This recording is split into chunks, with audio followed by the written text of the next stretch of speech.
ये 11 प्रकार की स्त्रियां लाखों में एक होती हैं, जिनसे भी इनका विवाह होता है वे अमीर हो जाते हैं। दोस्तों, आज हम आपको सामुद्रिक शास्त्र के अनुसार सौभाग्यशाली स्त्रियों के शरीर के लक्षणों के आधार से हम उनके भविष्य और उनके व्यक्तित्व की सभी जानकारी देने वाले हैं। लेकिन उससे पहले अगर आप भी चाहते हैं कि माता लक्ष्मी का आशीर्वाद आपके ऊपर सदैव बना रहे, तो इस वीडियो को लाइक करें और आपके अपने चैनल भक्ति आस्था को सब्सक्राइब जरूर कर लें और कमेंट बॉक्स में जय माता लक्ष्मी जरूर लिखें। दोस्तों, हमारे भारतीय संस्कृति में शुभ अशुभ जैसी बातों को काफी महत्व दिया गया है। हमारा ज्योतिष शास्त्र इतना समृद्ध है कि इसमें हर चीज के पीछे छिपे सभी अर्थों को विस्तार पूर्वक से बताया गया है।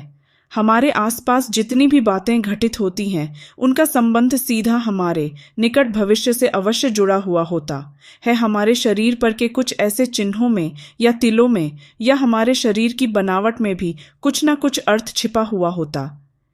भगवान ने हर मनुष्य के शरीर की बनावट अलग अलग तरीके से की है। रंग रूप स्वभाव विचार आदि सब एक दूसरे से अलग अलग है। इसीलिए हमारे शरीर पर जितने भी निशान या तिल हैं, इनसे हमें काफी कुछ पता चलता है। चलिए आज हम आपको बताते हैं सौभाग्यशाली स्त्रियों के शरीर के कुछ ऐसे चिन्हों और उनके शरीर पर तिलों के निशान और अंगों की बनावट के बारे में, जिनका सीधा असर उनके जीवन और उनके परिवार पर पड़ता है। नंबर 1, दोस्तों, जिन स्त्रियों की नाभि बड़ी या गहरी होती है वह स्त्री सौभाग्यशाली और घर के लिए शुभ मानी जाती है।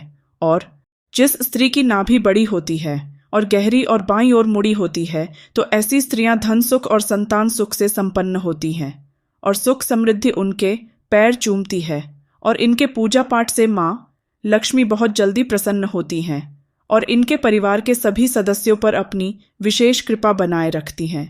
नंबर 2, जिन स्त्रियों की आंखें बड़ी बड़ी होती हैं वह स्त्री सौभाग्यशाली होती हैं और ऐसी स्त्री अपने पति के लिए बेहद लाभकारी साबित होती है।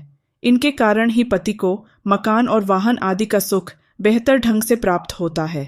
नंबर 3, दोस्तों, जिन स्त्रियों का चेहरा उनके पिता के चेहरे से मिलता जुलता हो, वैसी स्त्रियां बहुत ही सौभाग्यशाली मानी जाती हैं और इनका जीवन बहुत ही सरल होता है और ऐसी स्त्रियों को अपने जीवन में अधिक कष्टों का सामना नहीं करना पड़ता है। नंबर 4, जिन स्त्रियों की आंखों की पालकें घनी होती हैं, वो स्त्रियां किसी भी काम बहुत शुभ मानी जाती हैं। नंबर 5, दोस्तों, अगर आप शादी के लिए कोई लड़की देखने जाते हो तो इस एक बात का विशेष ध्यान रखना चाहिए कि उसके पैर की कनिष्ठा उंगली यानी कि सबसे छोटी अंगुली भूमि को स्पर्श करती हो तो ऐसी स्त्री सौभाग्यशाली और बहुत शुभ मानी जाती है। नंबर 6, जिन स्त्रियों की नाभि के आसपास या नाभि ठीक नीचे तिल का निशान होता है, तो वो स्त्रियां अपने परिवार और अपने पति के लिए बहुत भाग्यशाली साबित होती हैं और इनका घर में आना बहुत ही शुभ माना जाता है।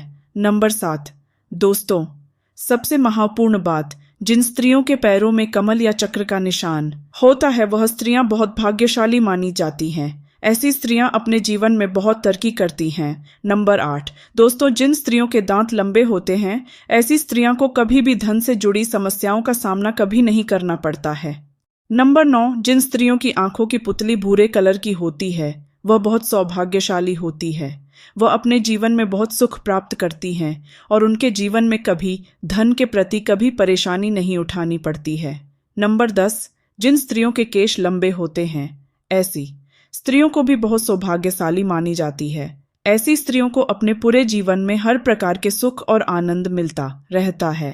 नंबर 11, जिन स्त्रियों के कान लंबे ऊपर से चौड़े और नीचे की ओर लटके होते हैं, ऐसी महिलाएं बहुत शुभ मानी जाती हैं और इनकी उम्र बहुत लंबी होती है। नंबर 12, जिन स्त्रियों की आंखें कमल की पंखुड़ी के जैसी होती हैं, वो स्त्रियां अपने पति के लिए भाग्यवर्धक होती हैं। नंबर 13, जिन स्त्रियों के माथे पर तिल होता है वह बहुत बुद्धिमान मानी होती हैं। इनको अपने जीवन में कभी भी बड़ी बीमारियों का सामना नहीं करना पड़ता है और उनके बहुत बुद्धिमान मानी होती हैं। इनको अपने जीवन में कभी भी बड़ी बीमारियों का सामना नहीं करना पड़ता है और उनके बुद्धिमानी का चर्चा दूर दूर तक फैलते हैं। नंबर 14, जिन स्त्रियों के गाल पर तिल होता है, ऐसे स्त्रियां भी बहुत किस्मत वाली होती हैं। गाल पर तिल का चिन्ह चतुराई का सूचक होता है, जो अपनी बुद्धि और समझदारी से अपने घर परिवार की खुशहाल बनाती है। नंबर 15, जिन स्त्रियों के गर्दन पर तिल होता है में बहुत मंगलकारी मानी जाती है, शास्त्रों के अनुसार जिन स्त्रियों की गर्दन पर तिल होता है वे ऐश्वर्यशालिनी होती हैं। उनके पति को कभी भी आर्थिक परेशानियों का सामना नहीं करना पड़ता। नंबर 16, जिन स्त्रियों के होंठ पर तिल होता है वह बहुत शुभ मानी जाती है। शास्त्रों के अनुसार माना जाता है कि इनकी बात हमेशा सच होती है, यह अधिक झूठ नहीं बोलती हैं। माना गया है कि ऐसी स्त्रियों के जुबान पर कभी कभी सरस्वती जी भी विराजमान होती हैं। नंबर 17, जिन स्त्रियों के पैर की एड़ियां कोमल होती हैं ऐसी स्त्रियां सारी उम्र सुख सुविधाएं का आनंद प्राप्त करती हैं। इनके इस गुण के कारण उनके पति और परिवार को भी लाभ होता है। नंबर 18, जैन स्त्रियों के नाक और कान के पास तिल होता है वह स्त्रियां परिवार के लिए बहुत भाग्यशाली मानी जाती है। वे अपने ससुराल वालों के लिए भी बहुत भाग्यशाली होती हैं और ये अपने परिवार में सुख की कभी कमी नहीं होने देती हैं। नंबर 19, जिन स्त्रियों का कद छोटा होता है वह काफी दयालु प्रवृत्ति होते हैं। उनके अंदर दान और परोपकार की भावना हमेशा रहती है। वह अपने साथ साथ अपने परिवार की भी अच्छे से ध्यान रखती है। जिस घर में उनकी शादी होती है वहां धन की कोई समस्या नहीं होती है। नंबर 20, जिन स्त्रियों के पैर पतले और लंबे होते हैं वह माँ लक्ष्मी का स्वरूप मानी जाती है। इनका विवाह जिस भी घर में होता है वहां कभी भी धन की कमी नहीं रहती है और उनके पति को सदैव बिजनेस में मुनाफा ही होता है। नंबर 21, जिस स्त्रियों के माथे के बीचों बीच तिल होता है ऐसी स्त्रियों को जीवन में हर सुख की प्राप्ति होती है। इनके भाग्य दिन इन्हीं तक सीमित नहीं रहता है बल्कि इनकी वजह से इनके परिवार वाले भी हर सुख का आनंद उठाते हैं। नंबर 22, जिन लड़कियों की जीभ लाल और कोमल होती है उसका विवाह अत्यधिक धनी और संपन्न व्यक्ति से होता है और यह बहुत सौभाग्यशाली होती है। लेकिन जिन महिलाओं के चलते समय धूल उड़ती है वह अपने परिवार के लिए शुभ नहीं मानी जाती है।